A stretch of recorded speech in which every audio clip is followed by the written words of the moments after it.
Hey there, aspiring guitarist. I want to encourage you in your practicing, especially of chords, some balance.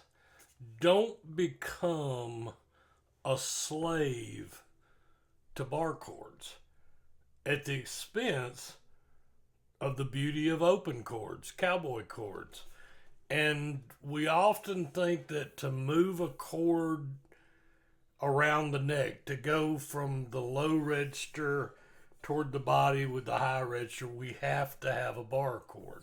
Now, there is some truth to that, and that's where you learn your musical alphabet. You know, if you've got an F bar chord, and you take the musical alphabet A B C D E F G, repeat A B C D E F G. Well, then you know that okay, right here I have an F, G, A, B, half step to C, D, E, so on and so forth. So that does make it easy. That gets into the cage system, learning, the different shapes of chords, the C, the A, the G, the E, the D, and then applying bar chords. But let's not forget the beauty of open chords, those open strings, which is a lot of reason that some bands and guitarists go to what they call open tuning, to where if you strum all six strings by themselves, they play a chord in a major key and things like that. So just remember, if and you'll figure out what works and what doesn't work, when you need to throw a pinky down, when you don't, how many strings that you need to hit, what sounds good, what sounds bad. It helps with ear training. Let's just take the D chord. We're on three strings, and the root is, of course, the D on the fourth.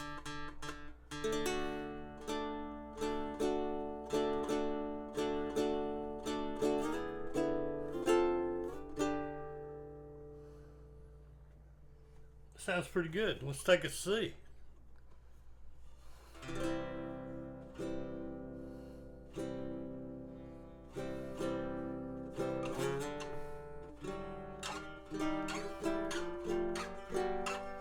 You can hear the ones that sound good and the ones that don't.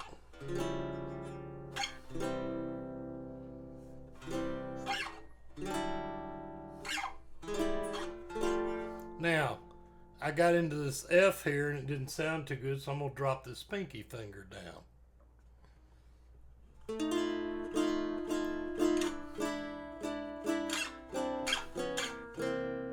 Move them around. An A, we've learned several different ways to make an A on the B, G, and the D string, those three strings, everything from the bunched up A to the split A to the barred A with just three strings. But when you do that, you've got A, B, C, D, E, F, G, and then A. And so move them around. Now, you need bar chords for some of them there to sound right, especially as you get up near the lower strings, the sixth and fifth string, especially.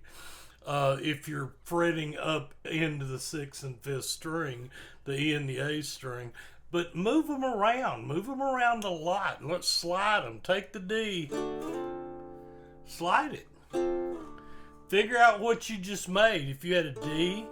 Now, granted, if you're not barring, then the chord you're actually making is going to have some funky name. That's okay. You can go to chord, CHORDFINDER.com, find out what the chord is, and then apply a little bit of basic music theory that always goes back to that musical alphabet. A, B, C, D, E, F, G, repeat. And there's all kind of little mnemonics and acronyms and things that can help you when you do that, like the half step.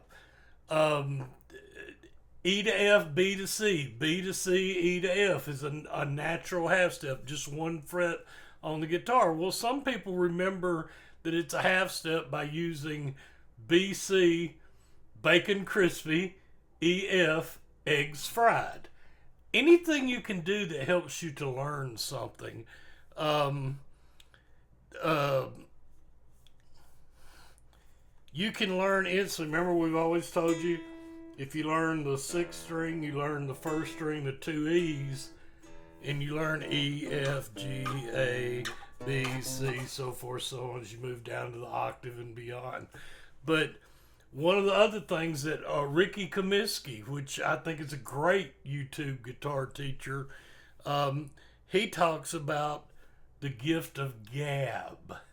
And so here you've got an E open, first string, the E string, the high E, F, G, A, B, G, A, B. He said no, G, A, B, and you've got the gift of gab. That can help you finding other notes, little things that can help you know where a note is on the guitar. You know, if you've got E, A, D, G, B, E, elephants and donkeys grow big ears, Eddie ate dynamite, goodbye Eddie. That's the same thing at the 12th fret. So, because that's your octave. So, back to the open chords. Move them around. You can take an A minor.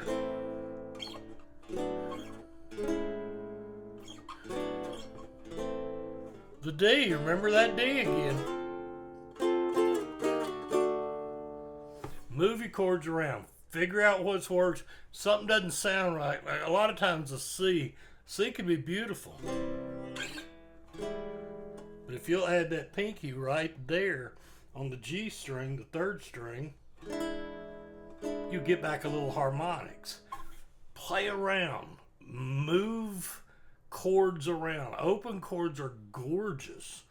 They add a harmonic to a sound that is beautiful. Now, I'm not knocking bar chords. I'm not telling you not to learn bar chords. I'm telling you that learn your chords. Get a chord chart.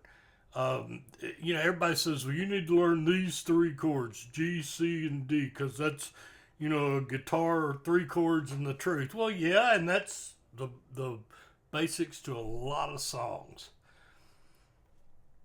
I've always said, try to know all your chords. The major, the minor, A, B, C, D, E, F, G, repeat. Then add a major seventh. Add chords. You're going to find that chords, there's a reason that most guitar teachers start off with teaching you chords.